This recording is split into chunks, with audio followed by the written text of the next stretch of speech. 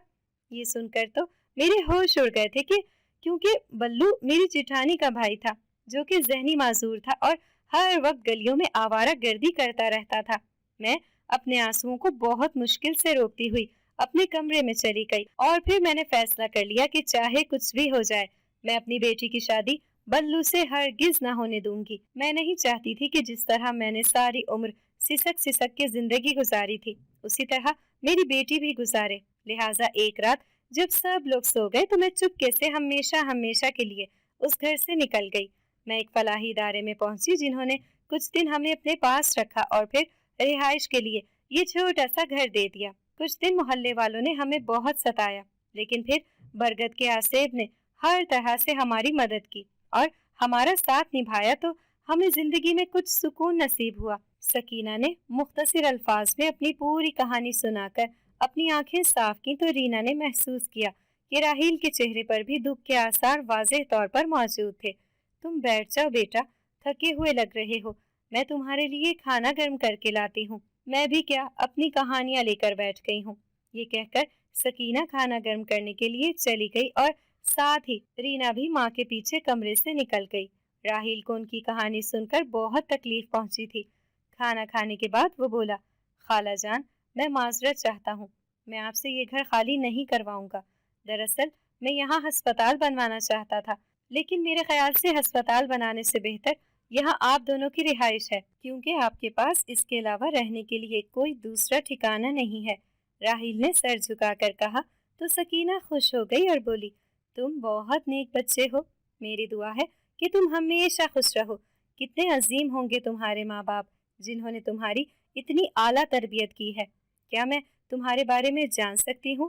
یہ سن کر وہ مسکرایا اور بولا، جی بالکل، میں آپ کو شروع سے پوری کہانی سناتا ہوں۔ 100 سال پہلے اس گھر میں زندگی بہت مسکرایا کرتی تھی۔ میرے دادا اور بہن بھائیوں اور ماں باپ کے ساتھ اس گھر میں رہتے تھے۔ پرانا دور تھا اور سادہ مزاج لوگ تھے۔ ان کے اندر مخلصی کوٹ کوٹ کر بھری ہوئی تھی۔ مفاد پرستی اور دکھاوا ان لوگوں میں موجود نہیں تھا۔ یہی وجہ تھی کہ وہ پرسکون زندگی گزارتے تھے۔ ان کی زندگی میں ہلچل اس وقت ہوئی جب میرے دادا کی بہن شیما کے اوپر اثرات ہو گئے۔ اس کے اوپر کوئی جن زادی عاشق ہو گئی تھی اور ان دونوں کی دوستی اتنی گہری ہو گئی تھی کہ وہ دونوں کسی صورت بھی ایک دوسرے کو چھوڑنے پر تیار نہ تھی۔ تمام لوگوں کی یہی کوشش تھی کہ ان دونوں کو جدا کر دیا جائے تاکہ شیما انسانی دنیا میں واپس لوٹ سکے، جو کہ ذہنی طور پر مکمل جن زادی کے ساتھ رہتی تھی، اور ساتھ ہی انہیں اس جن زادی کی بھی فکر تھی جو اپنی دنیا چھوڑ کر انسانی دنیا میں آ گئی تھی۔ تمام جگہ سے علاج کروانے کے باوجود کوئی اثر نہ ہوا تو شیما کے والد ایک ایسے عامل کے پاس پہنچے جنہوں نے منہ مانگی قیمت لے کر اس مسئلے کو شرطیہ طور پر حل کرنے کی قسم کھائی، مگر شاید وہ اپنے عمل میں ٹھیک طرح کامیاب نہ ہو سکا تھا۔ یہی وجہ تھی کہ جن زادی مر گئی اور اس کی جدائی میں شیما نے موت کو گلے لگا لیا۔ ان واقعات کے بعد محسوس کیا گیا کہ برگد کے درخت پر بھی آسیب ہے، مگر وہ آسیب جو کوئی بھی ہے اس نے ہمیشہ اس گھر میں رہنے والوں کی مدد کی ہے۔ لیکن شیما کے مرنے کے بعد اس گھر میں رہنا کسی کے لیے بھی ممکن نہیں تھا، کیونکہ یہاں پر ہر جگہ شیما کی یادیں بکھری ہوئی تھیں اور اسے بھلا کر جینا ان سب کے لیے بہت مشکل تھا، اور وقت کا تقاضا تھا کہ اپنے دکھ اور تکلیف کو دل میں چھپا کر معاملات زندگی کو دیکھا جاتا۔ لہٰذا وہ لوگ یہ ملک چھوڑ کر چلے گئے۔ اپنوں کی یاد دل سے بھلا کہاں مٹتی ہے۔ یہی حال ان لوگوں کا ہوا۔ وہ لوگ چاہ کر بھی گھر بیچ نہ سکے۔ وقت گزرتا رہا اور شادی کے بعد سب اپنی اپنی زندگیوں میں کھو گئے۔ میرے دادا نے میرے ابا جان کو نصیحت کی تھی کہ وہ اس گھر کو ضرور آباد کریں اور اگر ہو سکے تو لوگوں کی فلاح میں استعمال کریں تاکہ اس گھر کا فائدہ لوگوں کو ہو سکے۔ میرے دادا دادی کا انتقال ہو گیا۔ تو میرے والدین مجھے لے کر پاکستان واپس آ گئے اور میری والدہ کو شہر کی آب و ہوا پسند تھی، اس لیے ہم وہاں رہنے لگے۔ انہوں نے میری تعلیم و تربیت پر خاص توجہ دی تھی، اور میں نے 1 سال پہلے جب اپنی ڈاکٹر کی ڈگری مکمل کی تو میرے ماں باپ نے مجھے یہ پوری کہانی سنائی اور دادا جان کی وصیت یاد دلائی، تو میرا ارادہ یہاں ایک ہسپتال بنانے کا بن گیا، ایک چھوٹا سا ہسپتال جس کی مختلف برانچز ہوں اور ہر برانچ پہ مکمل سہولیات، تاکہ یہاں کے غریب لوگوں کی مدد کی جا سکے۔ مگر خیر، اب آپ لوگ یہاں رہ رہے ہیں تو میں بہت جلد کسی دوسری جگہ کا بندوبست کر لوں گا۔ راحیل تفصیل سے پوری بات بتا کر خاموش ہو گیا تو سکینہ بولی، بہت شکریہ بیٹا، تم نے ہمارا اتنا احساس کیا۔ وہ نظریں جھکا کر بولا، شکریہ کی کوئی بات نہیں ہے۔ رینا کہنے لگی، نہیں اماں، بالکل ٹھیک کہہ رہی ہیں، آپ نے ہم پر احسان کیا ہے، ورنہ ہمارے لیے بہت مشکل ہو جاتی۔ اس بار راحیل خاموش رہا تھا۔ شام تک وہ وہیں ان کے پاس بیٹھ کر سکینہ سے بہت سی باتیں کر رہا تھا۔ رینا بس خاموش بیٹھی رہی، مگر اس کی ساری توجہ ان دونوں کی باتوں کی طرف ہی تھی، کیونکہ وہ بہت دلچسپ باتیں کرتا تھا۔ اس کے پاس سنانے کے لیے بڑے مزے کے قصے تھے۔ اس کی عاجزی و انکساری دیکھ کر ایسا بالکل نہیں لگتا تھا کہ وہ ایک MBBS ڈاکٹر ہے۔ عام طور پر پڑھے لکھے اور کسی بڑے پیشے سے منسلک لوگوں میں بڑا غرور دیکھا جاتا ہے، مگر راحیل میں ایسی کوئی بات نہ تھی۔ شام کو وہ سکینہ سے سر پر پیار کروا کر ایک نظر رینا پر ڈال کر چلا گیا۔ رینا کو اس ایک نظر میں وہ لاکھوں پیغام دے گیا تھا، ساتھ نبھانے کا عہد، التجا، کھو دینے کا خوف اور دوبارہ لوٹ کر آنے کا اشارہ اس ایک نظر میں چھپا تھا۔ کم از کم رینا کو ایسا ہی محسوس ہوا تھا۔ خیر، وہ رات گئے تک الجھن کا شکار ہی رہی۔ عارضی طور پر اس کا ذہن برگد کی طرف سے بھی ہٹ گیا تھا۔ وہ بس راحیل کے بارے میں ہی سوچے جا رہی تھی۔ اس کی سحر طاری کر دینے والی شخصیت اتنی آسانی سے نظر انداز کر دینے والی تھی بھی نہیں کہ رینا اتنی جلدی اسے اپنے دل و دماغ سے نوچ کر باہر پھینک دیتی۔ اس رات راحیل کو ہی سوچتی رہی۔ آج صحن میں سناٹا چھایا ہوا تھا۔ ایسا معلوم ہوتا تھا برگد کا مکین اپنا ہر گیت بھول چکا ہے۔ رینا کو بہت دیر بعد اس بات کا خیال آیا تو اس نے کمرے سے نکل کر باہر جھانکا اور بولی، کیا تم مجھ سے ناراض ہو میرے پیارے دوست؟ وہ بہت دیر تک جواب کے انتظار میں کھڑی رہی، مگر اسے کوئی جواب نہ ملا تو وہ مایوس سی کمرے میں واپس جا کر اپنی جگہ پر لیٹ گئی۔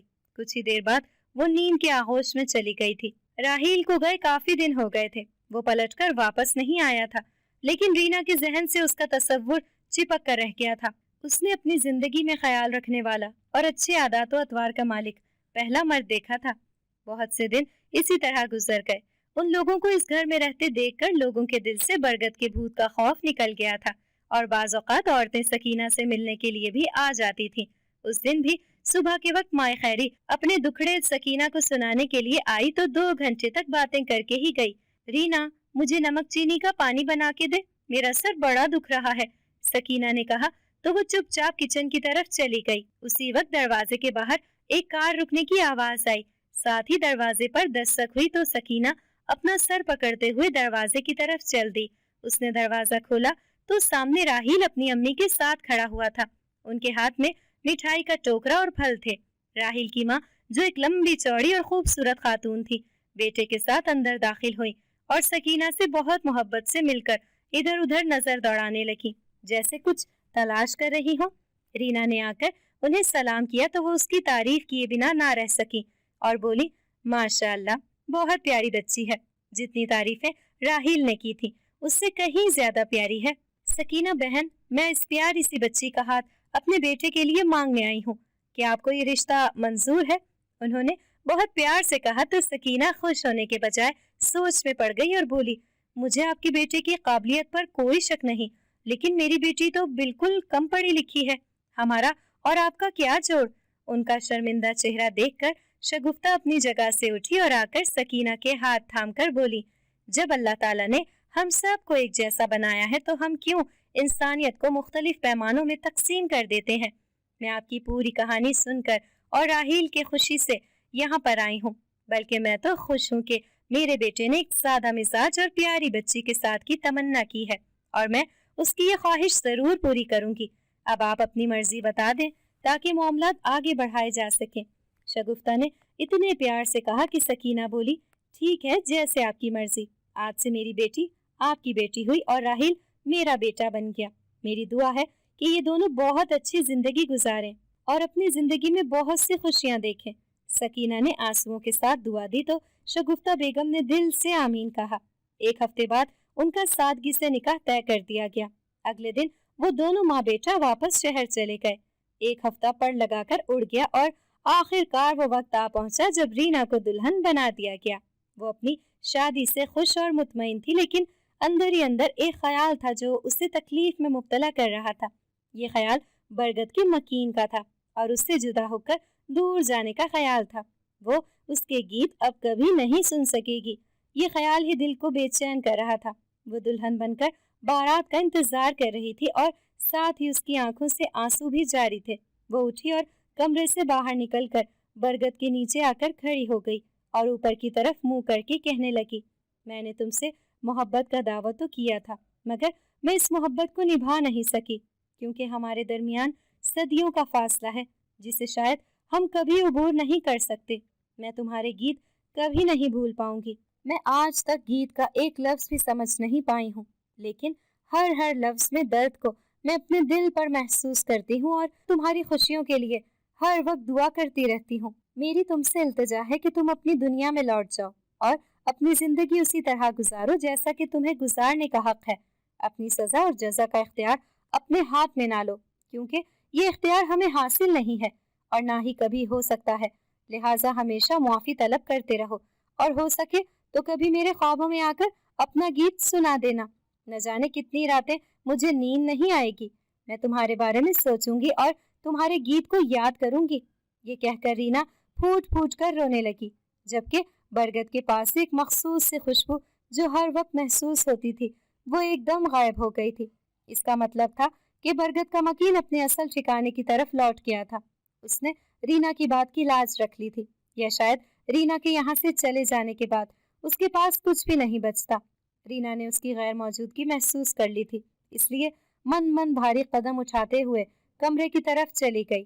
راحیل اور شگفتہ اپنے چند دوستوں اور رشتہ داروں کے ساتھ نکاح کرنے کے لیے آئے تھے اور سادگی سے رینا کو رخصت کر کے اپنے ساتھ لے گئے۔ راحیل اور شگفتہ بہت اصرار کر کے سکینہ کو بھی اپنے ساتھ ہی لے آئے اور سکینہ بیٹی کے گھر ہی رہنے لگی۔ وہ دونوں شہر شفٹ ہو گئیں تو راحیل نے اپنے دادا کی خواہش کے مطابق ایک چھوٹا سا ہسپتال بنا لیا جہاں لوگوں کا مفت علاج ہونے لگا۔ اب اس جگہ کو دیکھ کر بالکل محسوس نہیں ہوتا تھا کہ یہ وہ جگہ ہے جہاں سال پہلے لوگ ڈر کے مارے رخ نہیں کرتے تھے، کیونکہ اب یہاں لوگوں کا 24 گھنٹے آنا جانا لگا رہتا تھا۔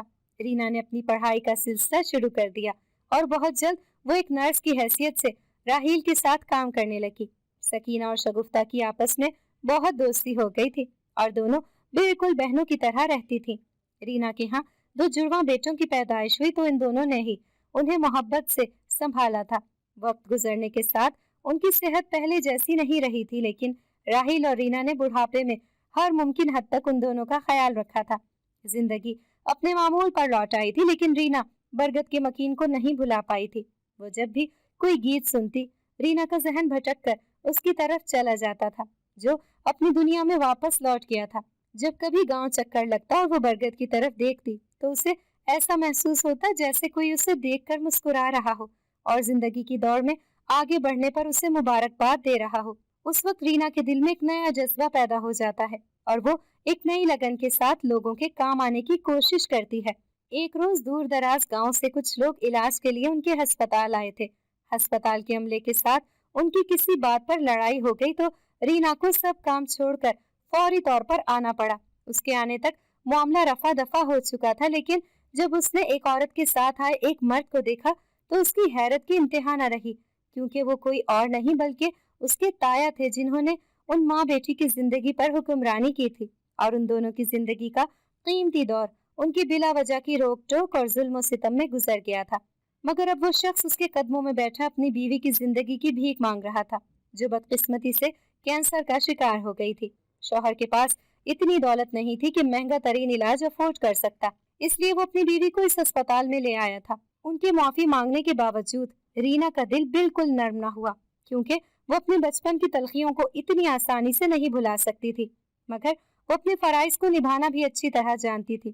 اس لیے اس نے عملے کو اپنی تائی کا خیال رکھنے کی خصوصی تاکید کی اور اپنے تایا کو روتا چھوڑ کر دوسرے مریضوں کی طرف بڑھ گئی۔